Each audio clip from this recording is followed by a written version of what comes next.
Higgins? George? What have we... Sweet mother of... Is that a turtle costume? His name's Randolph Littlefair. He was a guest of the Retta family last night. They had a costume party here. Has Detective Murdoch been notified? No, I telephoned his boarding house and got no answer. Oh, that's odd. Well, Henry, perhaps you best help with the interviews.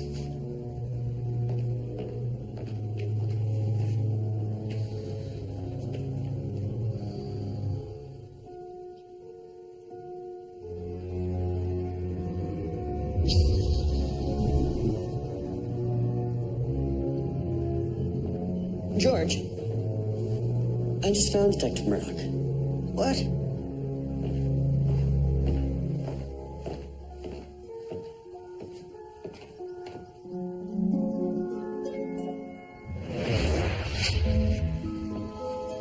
Sir?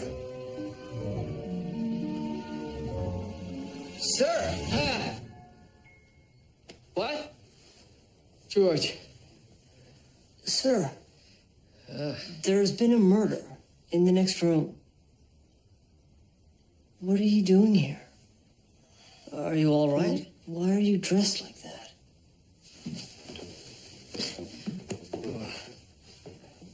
George, did you say someone's been murdered? Yes, sir. Mr. Littlefair, he's been beaten to death. Just through here.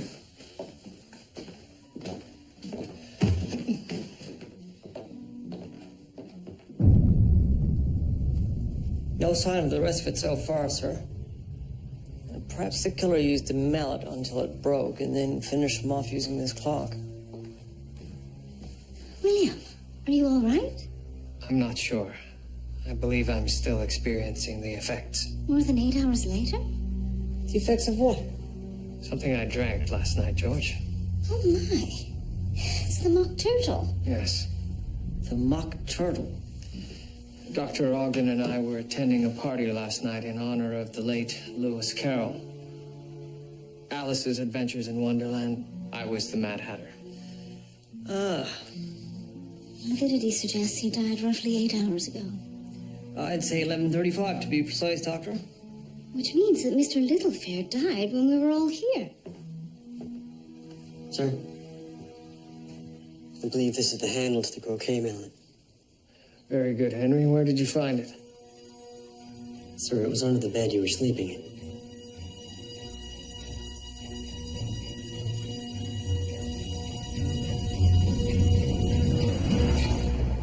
How did parts of the murder weapon get under your bed? Oh, and, why were you sleeping there in the first place? It's a long story, sir. Bad news, I'm afraid, sirs. There were only 2 sets of finger marks on the mallet. The victim's... And the other set was mine. Bloody hell. Someone's trying to pin this on you.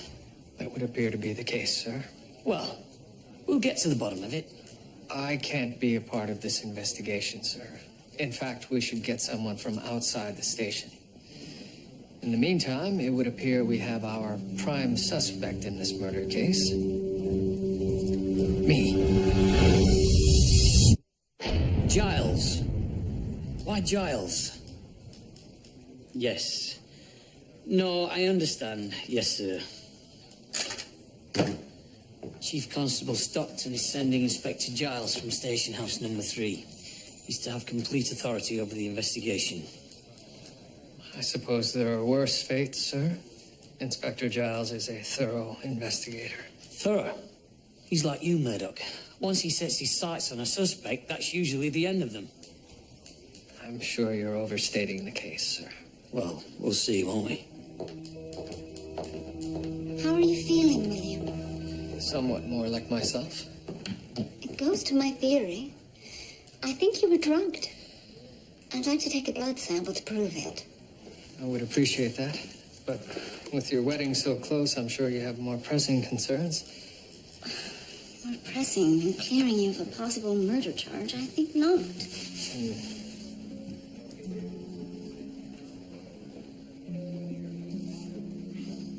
Doctor, did you come into my room last night? I looked in on you at about 11, but I didn't enter the room. That must be it then. I seem to remember someone Did you speak to me? No? Sir, we found this tucked into your hatband. What's the poem? What was it doing in your hatband? It's written in reverse writing. I had to use a mirror to read it, and I still can't make any sense of it. Murdoch, Dr. Ogden, I believe you know Inspector Giles. Doctor? Detective? Well, I'm done here, if you'll excuse me. Actually, Doctor, I would appreciate a word. I understand you were also at the Redder House last night. Yes, I was. Then, as a material witness, I would ask that you refrain from communicating with the suspect. Is that really necessary? Yes, it is. When you're ready, Detective.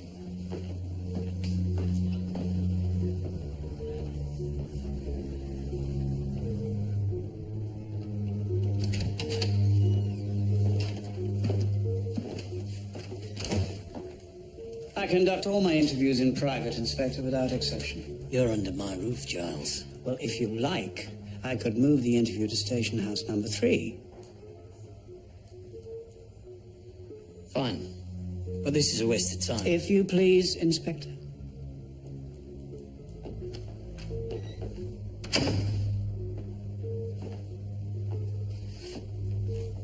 Shall I start at the beginning?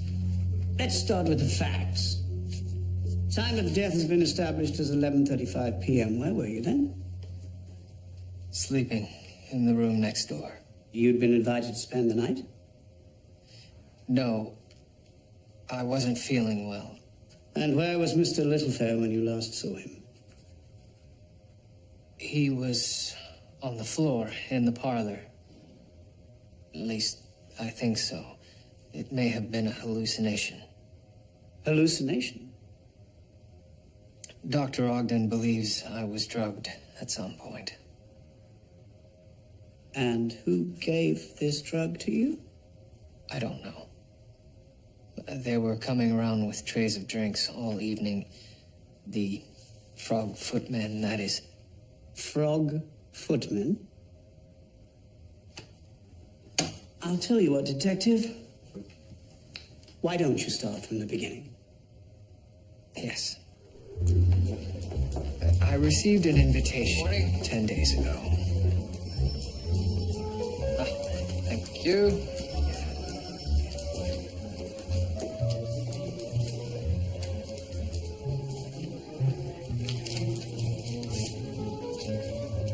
Mr. and Mrs. Jack and Alexander Retta request your presence as the Mad Hatter at a costume party to be held in honor of the late Lewis Carroll.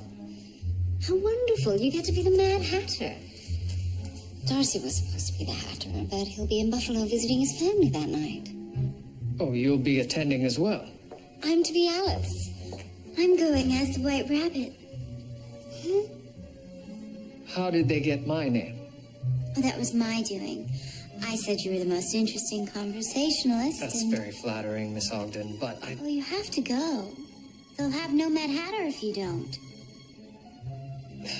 I'm not much for wearing costumes. What costume? It's a top hat and a bow tie.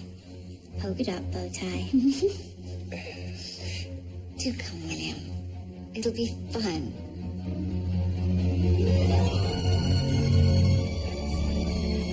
Did you know anyone at the party? No, I don't travel in those circles. So this was the first time you met Randolph Littlefair? That's correct. I feel ridiculous. Trust me when I tell you, you'll be the least ridiculous person here. A frog footman, how perfect. Oh, Julia, Ruby. Oh, how good to see you. And you must be Mr. Murdoch. I've heard so much about you. Jack Redder. Glad you could come. Pleasure. So are we playing croquet? You can't have a Wonderland party without croquet.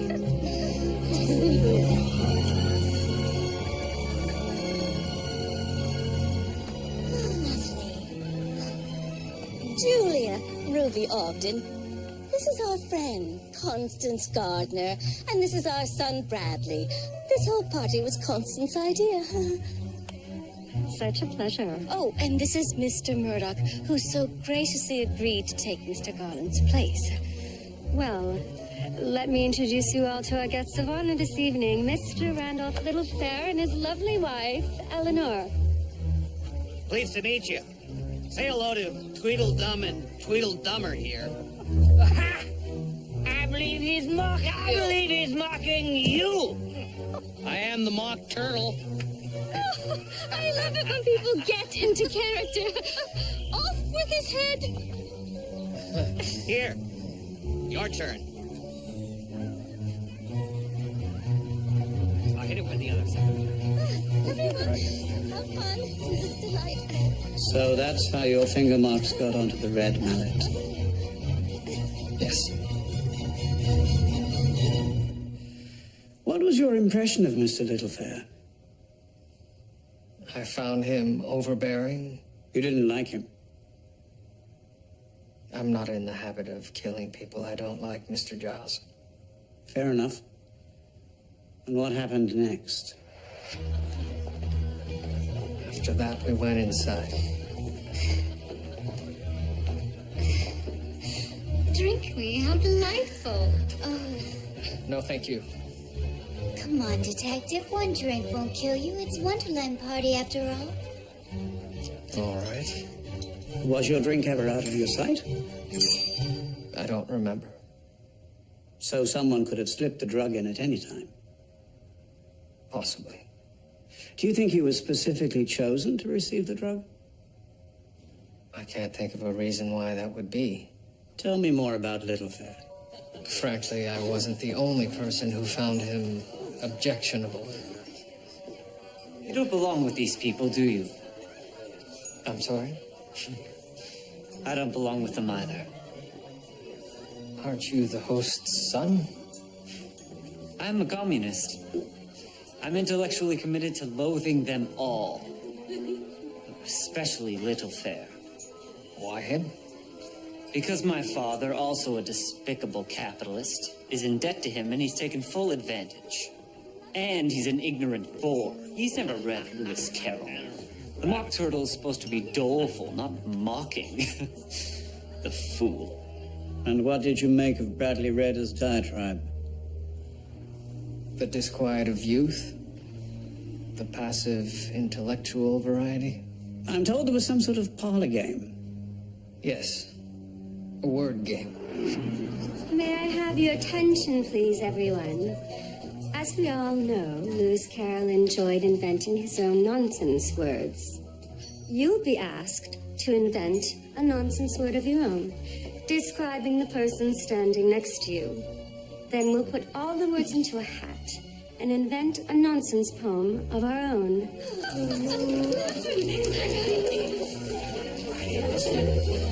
And what was this poem about? I'm not sure exactly. That's when the drugs started to take effect.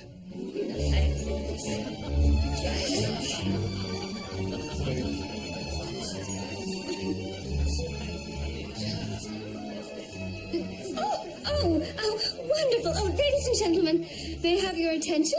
We have a poem. I need to use a mirror because it's written backwards.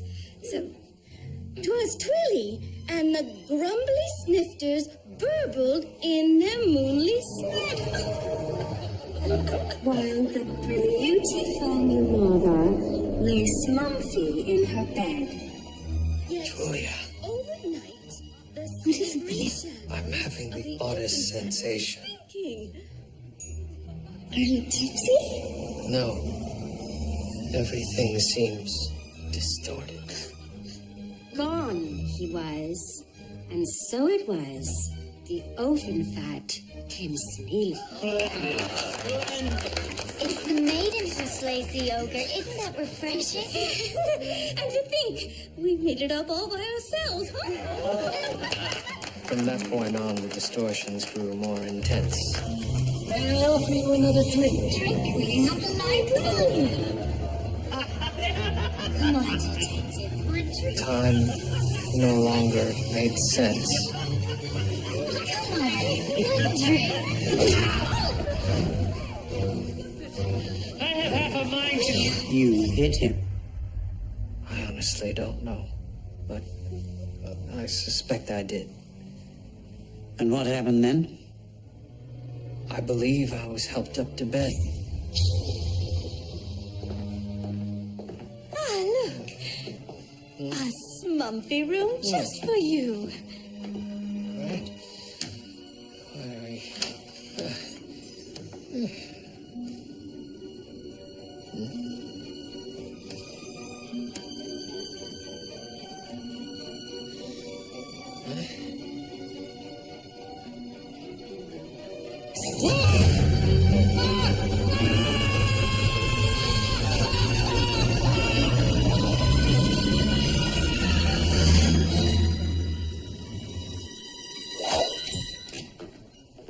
Well? The murder weapon was in his room with his finger marks. He has no alibi. He has no motive. He had an altercation with the victim. Bloody hell, man. Inspector, I'd like to be able to tell you that I don't believe Detective Murdoch killed the man. But I'm subject to the same prejudice as you. Normally, with evidence like this, charges would be laid. You lay a charge, you know as well as I do the race will be on to find evidence supporting that charge. Yes, I don't want that to happen. We should investigate the possibility that he's being framed.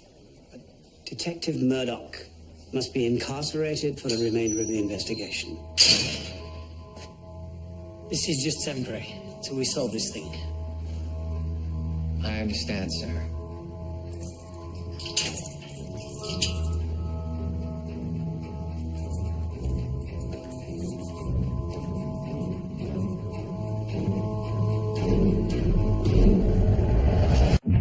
Was Twilly and the grumbly snifters burbled in their moonly sned, while the beautiful Numava... George, what does this mean? It doesn't mean anything, Higgins. It's nonsense. Oh, like your novel? I'll have you know that I've finished Curse of the Lost Pharaohs, and it's so good I'm sure to write another. And when I do, there will be a counter based on you, and he will be the village idiot. Everyone gather round. Detective Murdoch has been placed in custody and will remain there until we can prove his innocence. It's up to us, lads. We have a time of death, 11:35 p.m. I want to know where everyone at that party was in the minutes before and after that. I want to know who had a motive. Crabtree, dig into Littlefair's past. Find out who had a grudge against him. Sir. Oh, and one more thing. No one outside this station house, and I mean absolutely no one, can know that one of our own is under suspicion of murder. Is that clear? Sir. Yes, sir. Yes, sir. Well, what are you all standing around for? Inspector Giles. Allow me to be of assistance. Do you mind? Oh.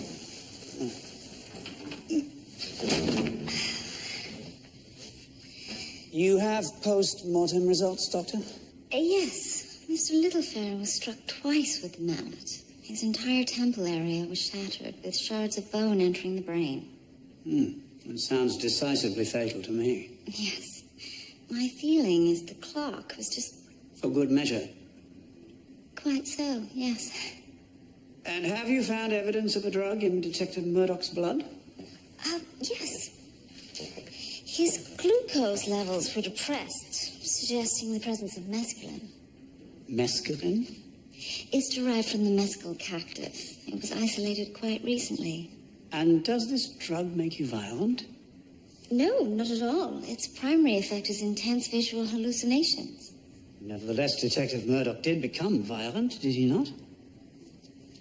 There was an incident, yes, but... I apologize. This is the wrong venue for this conversation. When you're finished here, I'd like to interview you properly at the station.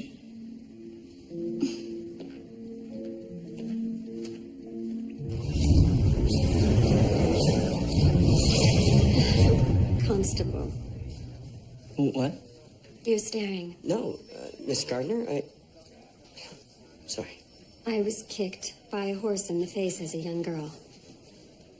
Where were you at 11:35?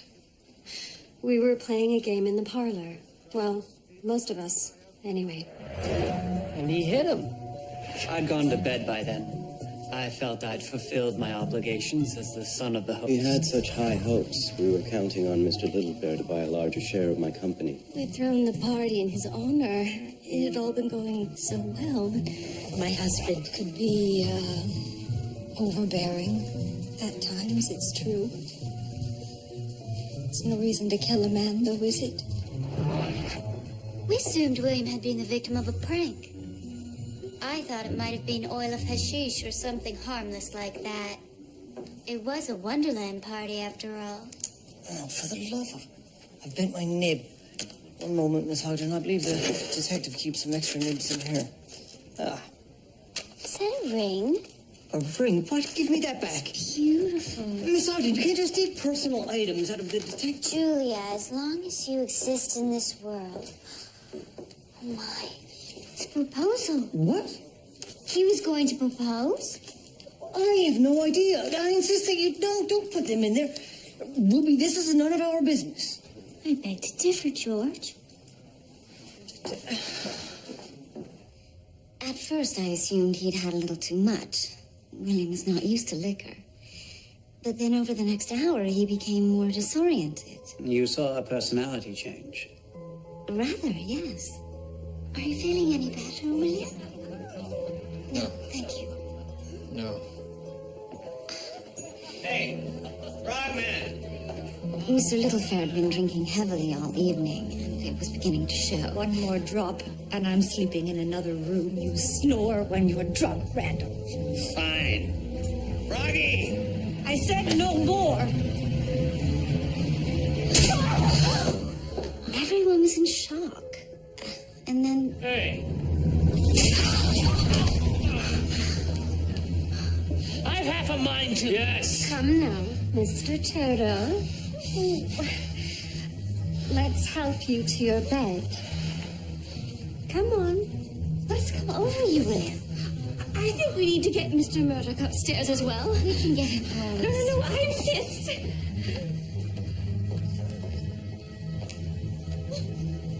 Believe me, Inspector Giles. William was in no condition to leave his room, let alone kill someone. Well, thank you, Dr. Ogden. I believe that's all for now. Would it be possible to see him? Doctor, do you have a romantic interest in the detective? I've noticed that you sometimes refer to him by his Christian name. We did have a relationship, yes, but that isn't... Well, I wish you'd been forthright with me about this. I mean, you must see how a past relationship casts every statement you've made in a different light. And no, you can't see him.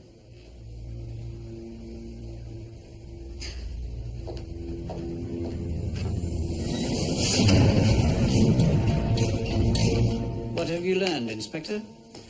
Oh, between 11:30 and 11:45, most of the guests were gathered in the parlour to play games. And who was not in the parlour? Well, the servants were in various locations. 2 were in the kitchen, and 1 was loading supplies onto a carriage. Jack Redder was in his study, and Bradley Redder was in his bed. Interesting. If Detective Murdoch's recollections are truthful, then the Redder family has good reason to dislike Randolph Littlefair. That's right. Littlefair had queered a business deal on Jack Redder, and Sonny Boy was in the process of letting the whole world know about that. Yes, this is promising. Let's bring them in. Am I seriously under suspicion? You expressed contempt for Mr. Littlefair. He was a contemptible man. And your communist philosophy advocates the violent overthrow of capitalist society, does it not? Through spontaneous revolution, not one capitalist at a time. Bradley, you claim to loathe your capitalist parents, but their financial future and yours had been put at risk by Littlefair. I call that motive. Call it what you will. My son feels that any commercial venture is by definition exploitive. The fact is, we needed Mr. Littlefair's money, and while he may have been pressing his advantage, I stood to lose more by his death than I could ever hope to gain. But not much more. Several speculative land deals of yours have just fallen through. Your construction business is bleeding badly. Oh, yes. I checked.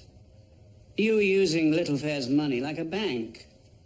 But he held all your IOUs. In a short time, you would have gone under, and Littlefair would have owned every last thing that you owned for pennies on the dollar. He was a damn bastard, is what he was. And that's why you killed him? No. Killing him is what I wish I'd done.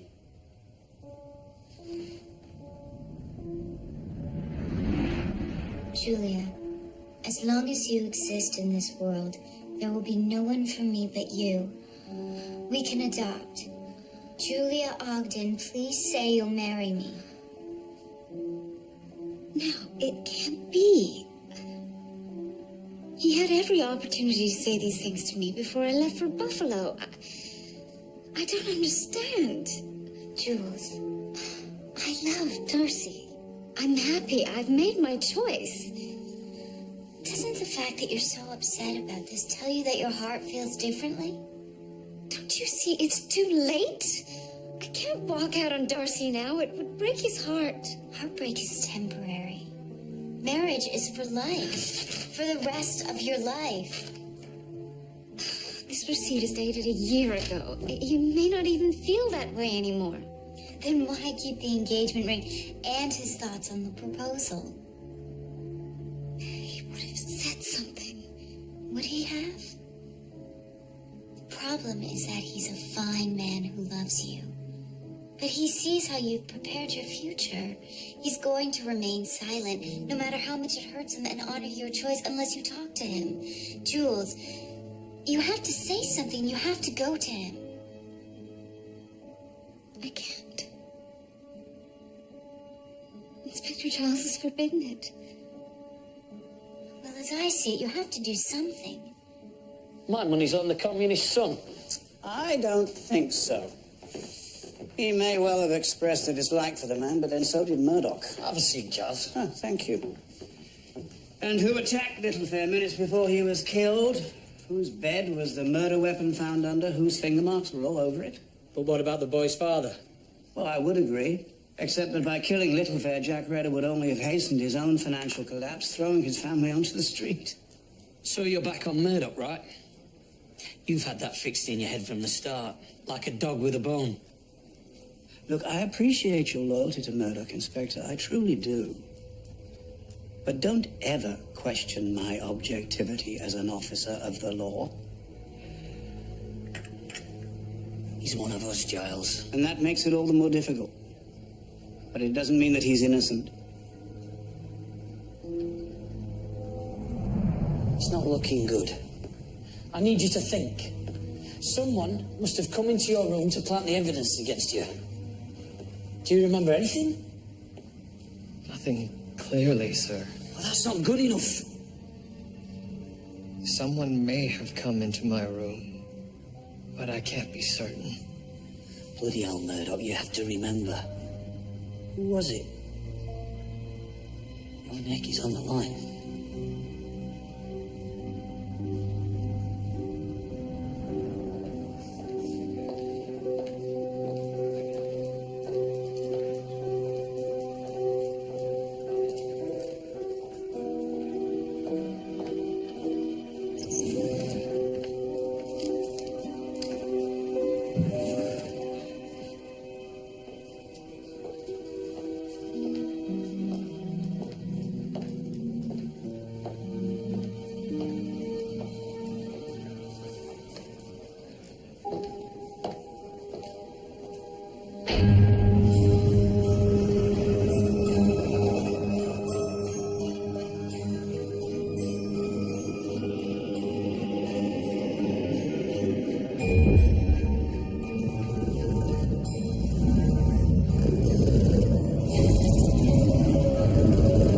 Do you remember me, William?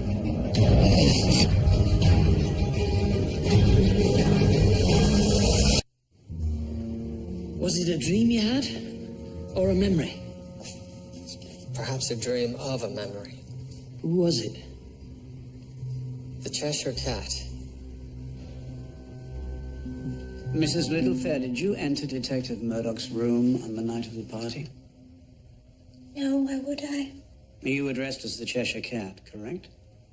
Yes. And were you in costume the whole evening? No, I had my mask off for most of the time. And where did you leave the mask? On the table downstairs. Very well. Thank you, Mrs. Littlefair. You and your husband weren't exactly living in marital bliss, were you? And now here you are, newly single, and ready to inherit quite a few bob. Inspector? You think I killed my husband? Detective Murdoch saw you come into his room, love. That's when you planted the evidence under his bed. How dare you? I have just lost my husband. I'm grieving. Grieving? Grieving all the way to the bank. Inspector, that's enough. A word.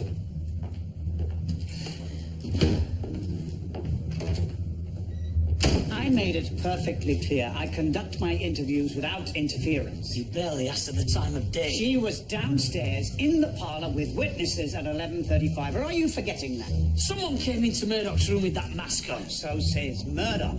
And he's got every reason to lie if he's the killer. This is Murdoch we're talking about. Oh, and policemen don't commit murder? Wasn't it Murdoch who disproved that theory?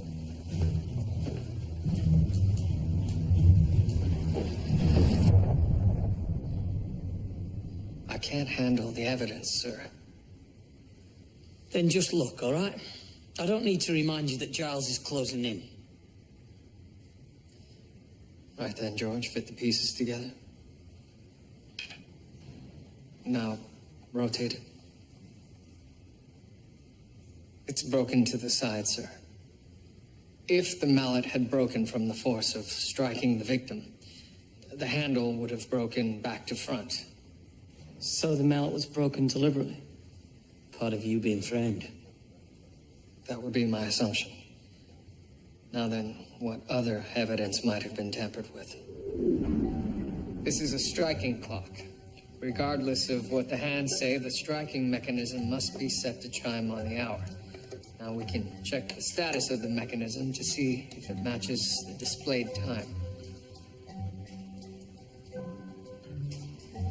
You see here the position of the rack and snail cam.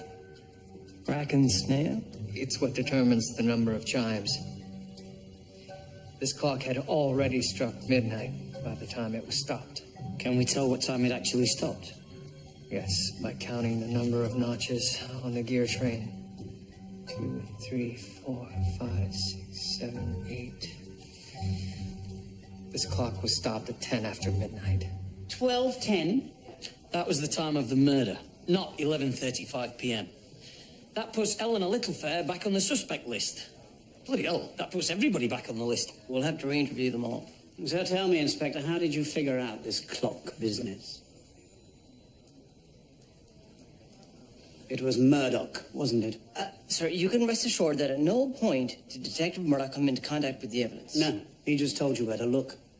And that didn't strike you as suspicious? Suspicious how? Are you suggesting that Murdoch framed himself? He plants evidence pointing to himself as the killer, knowing that when it's shown to be false, it will help exonerate him. It's brilliant. It's idiotic. It's brilliant, Inspector. And Murdoch is nothing if not that.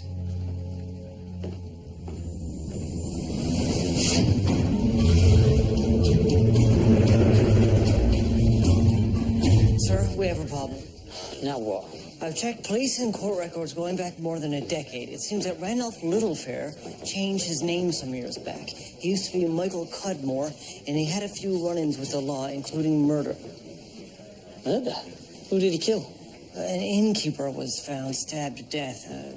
Cudmore was charged but later acquitted. So what's the problem? The arresting officer was William H. Murdoch. Michael Cudmore. Do you recall the name? Do you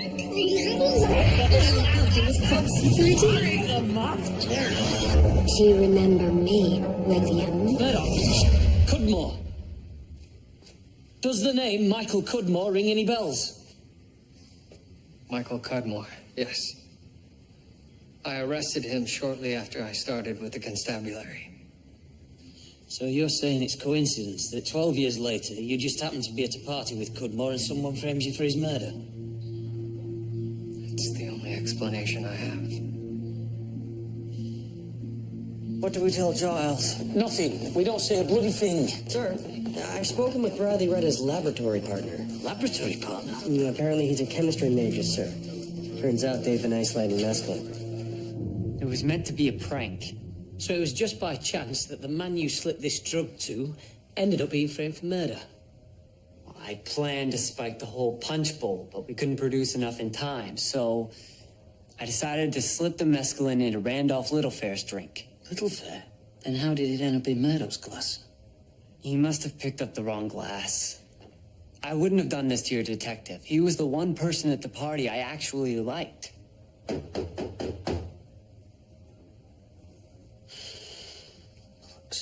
You interviewed Bradley Redder without my permission, Inspector. If I hadn't, we wouldn't know where the mescaline came from. I thought that might be important, Inspector Giles. It is, marginally. But I've been doing my own digging. I was surprised to learn that your men had already discovered these arrest reports concerning Murdoch and Cudmore. Were you planning on telling me about these? Of course, sir. But we're still following that line of inquiry. Save it, Inspector. You've interfered with my investigation, and frankly, I've had enough.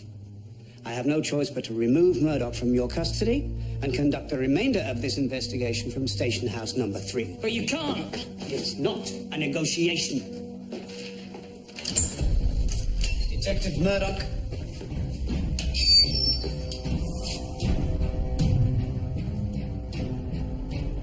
Have you any idea how that happened? Bloody hell if I know.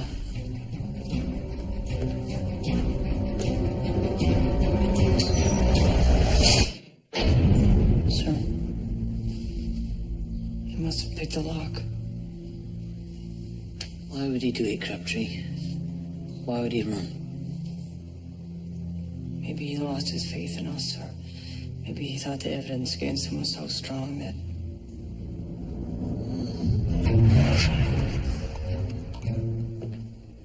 Well, anything on the murder of that innkeeper?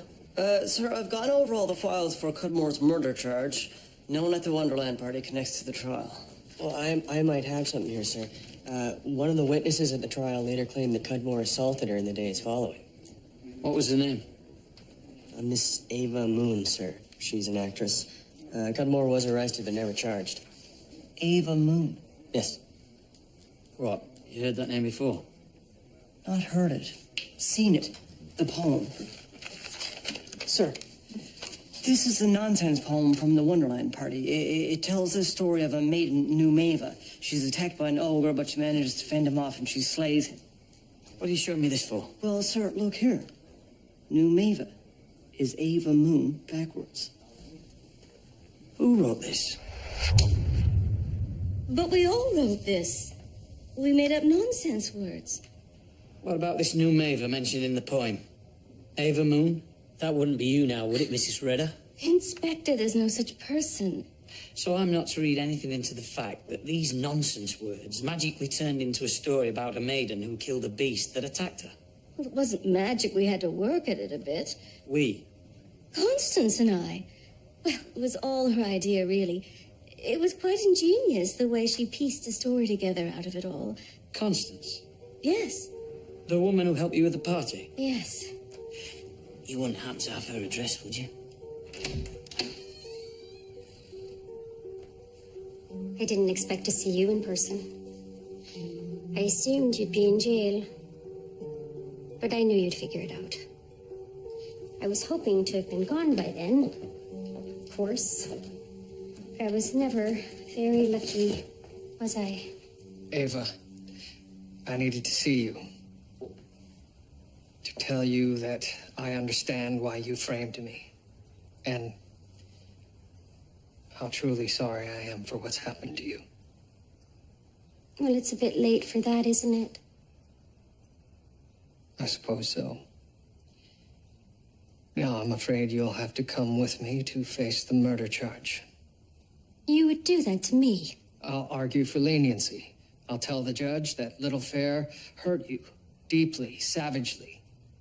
Perhaps you didn't realize, Detective. I wasn't his last victim. Brigitte Marlowe from Montreal. He held his knife against her cheek while he raped her. She lived. Mavis Hedge from Belleville. Wasn't so lucky. He was there. I checked. It was Cudmore, or Littlefair, whatever you want to call him. And this was just a month ago. How many others that we don't know about? Why didn't you bring this to the police? Well, I tried that once before, didn't I? Didn't work out so well for me. Taking the law into your own hands has repercussions, Ava. So does raping and killing women. Or butchering them so badly they cannot have children. But the law doesn't always work the way it should. Haven't you seen that in the 12 years since this happened to me? Have you not changed in that time?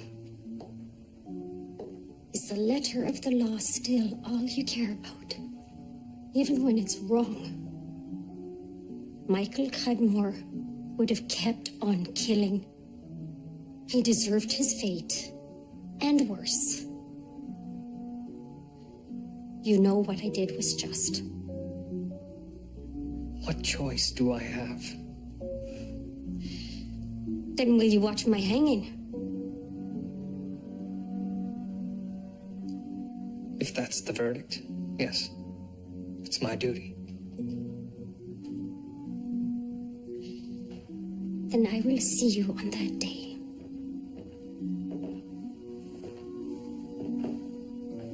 Murdoch.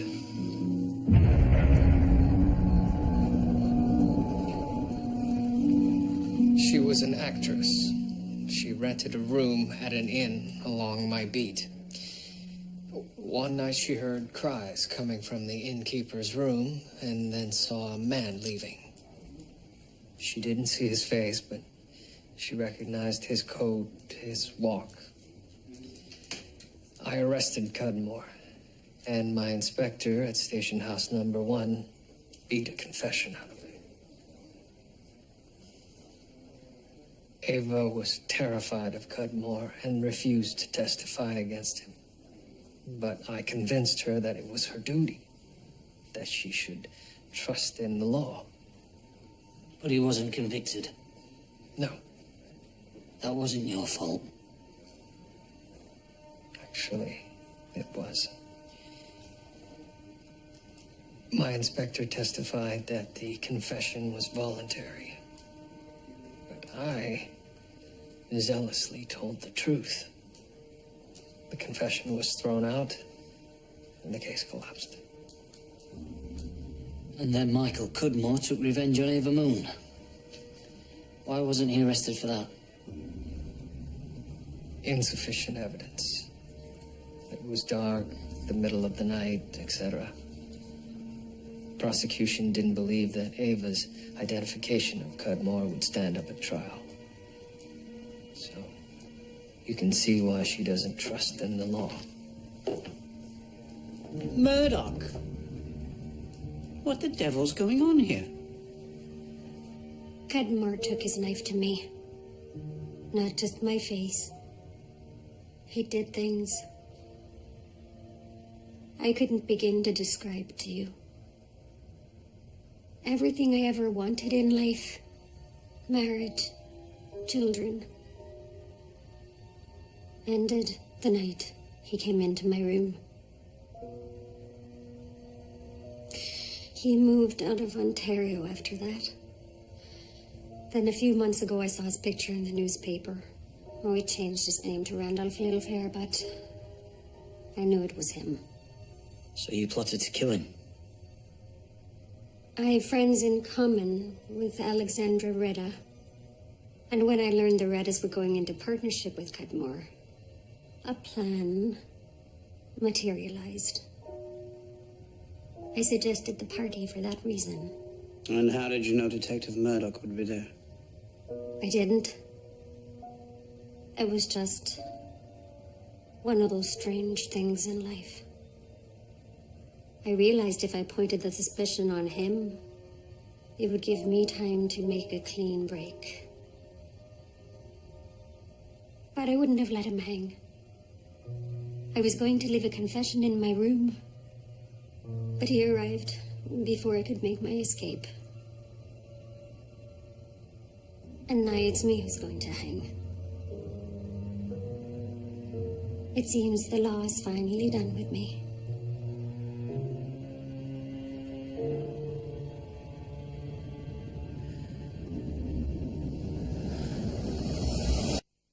Escaping from police custody is a serious offense. I had to inform Chief Constable Stockton, and as you're no doubt aware, there may well be consequences. I had to see Eva again. To make amends somehow. Bring her in with dignity. To get at the truth. The truth at all costs. She'll likely hang. A sad story may sway the judge. But it was premeditated murder. There's no getting around that.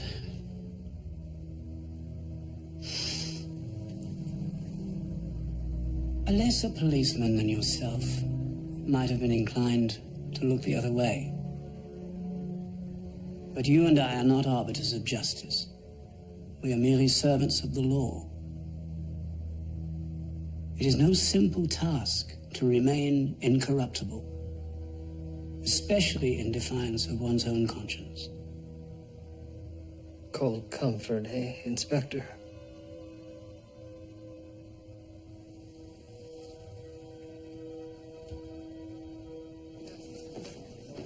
Sir, good to see you a free man again. Thank you, George. This was left at my desk. I'm quite sure that's Dr. Ogden's handwriting. I didn't really have an opportunity to get it to you until now. Thank you. Well, we're off to the wedding. Will you be attending? There's something that I need to take care of first, but if there's time, yes. Well, sir, I should get going, I suppose. I do hope to see you there, sir.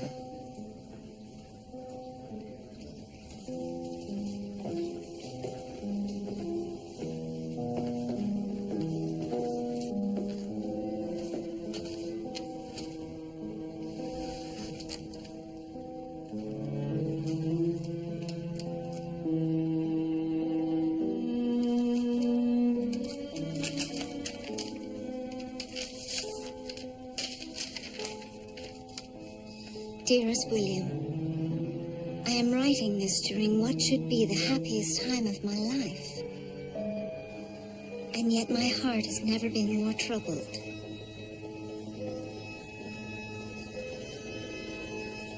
I have learned of the marriage proposal you intended to make to me. If your feelings are the same, you must let me know before I make my vows. If they are not, then I will marry Darcy and we will never speak of this. Either way, I will know your true feelings, and my heart will be in peace. Love, Julia.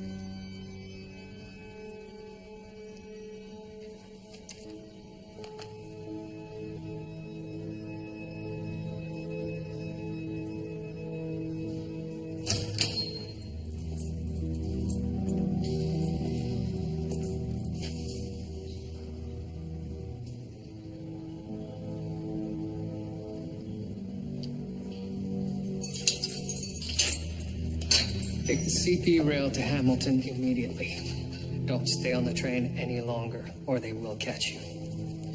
Here. Take a carriage from Hamilton, find a boarding house.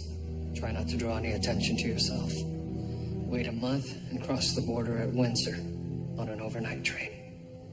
Detective, Station watch is at a wedding ceremony. They'll be back shortly. Why are you doing this? If I had acted the way I should have back then, perhaps none of this would have happened. It's one mistake I can set right. But this could cost you your career. You'll never know what it's cost me.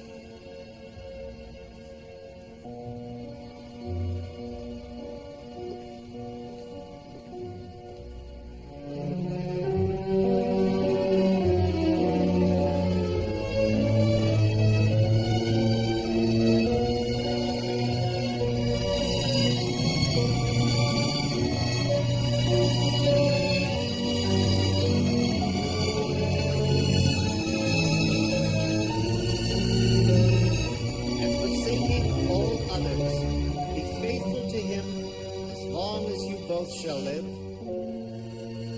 I do. You were missed to the wedding. Sir? I don't blame you, Murdoch. It's no secret how you feel about Dr. Ogden. I am sorry, me old mucker. I received this a few hours ago. Thought I'd hold off until after the wedding celebrations. There's no two ways to say this, Murdoch. The Chief Constable has determined the price you'll pay for breaking out of jail. You are suspended 3 weeks with a reprimand on record. Well, that's not so bad, right? Slap on the wrist and you'll be right back at it. Actually, sir, it's going to be much worse than that for me. There's something I need to tell you. Best pour us both a drink.